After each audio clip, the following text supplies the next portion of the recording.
Mes chers compatriotes, le Parlement européen attaque régulièrement la souveraineté des États membres de l'Union car il est majoritairement composé de fédéralistes. Il vient encore de le faire par le rapport Rennke qu'il a voté le 19 mai. C'est un rapport qui approuve le contrôle par la Commission de Bruxelles du respect par les États membres de l'idéologie de l'État de droit.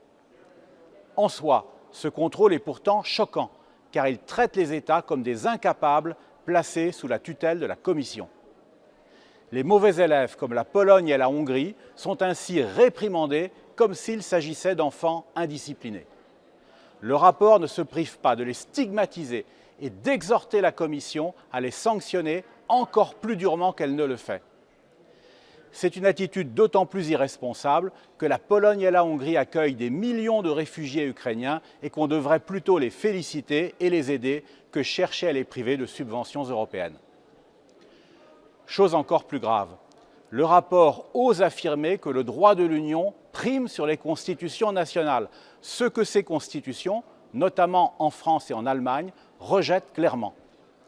C'est donc une tentative de coup d'État qui cherche à imposer aux nations européennes, sans référendum, la Constitution européenne que le peuple français a rejetée en 2005.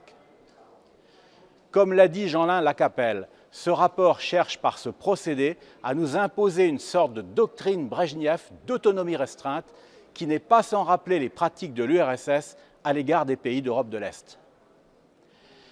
Mais comme si tout cela ne suffisait pas, les eurodéputés les plus radicaux veulent aller encore plus loin.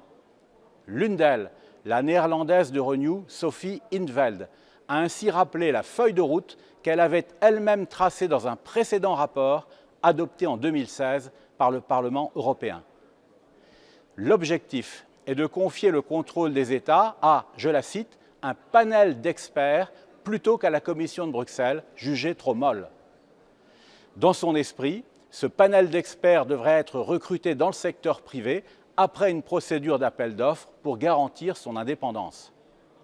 On pourrait ainsi voir un jour un cabinet privé noter les États pour leur aptitude à respecter l'État de droit.